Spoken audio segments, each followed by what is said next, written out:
কিন্তু মনোনয়নের তালিকা দেখে মনে হলো দল পরকীয়ায় আসক্ত। বড় মিছিল কে আনছে, আমার সে বেশি নির্যাতিত কে হয়েছে। এরপরেও আমি কিন্তু দলেরও কোনো অবস্থানে যেতে পারি নাই, কারণ যারা কমিটি করে এদের সাথে আমার অন্ধকারের সম্পর্ক ছিল না, তাই আমি কমিটিতেও আসতে পারি নাই।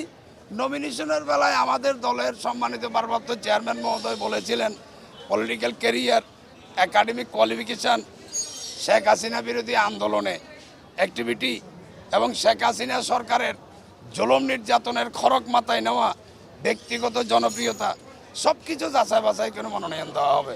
কিন্তু মনোনয়নের তালিকা দেখে মনে হলো দল পরকীয়ায় আসক্ত। নতুন এবং ফিরে আসা গ্রাহকদের জন্য নগদে চলছে ক্যাশব্যাক সহ প্রতিদিন হাজারো উপহার জেতার সুযোগ। হবে আশা আর ফেরা সারপ্রাইজ সেরা।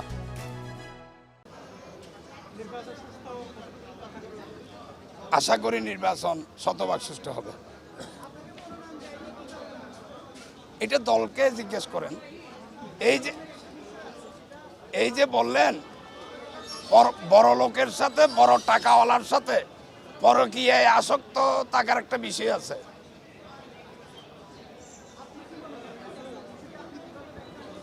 আমি কোনো গ্রুপ অফ কোম্পানি কিংবা কোনো ব্যক্তির নাম ধরে আমি কিছু বলবো না। এটা বাসখালীর জনসাধারণ অ্যানালাইসিস করবে, 12 ফেব্রুয়ারি আল্লাহর রহমতে জবাব দেবে।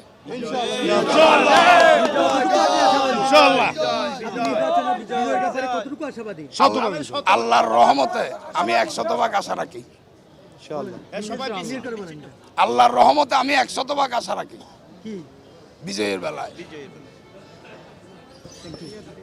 ধন্যবাদ। ইনফো বাংলা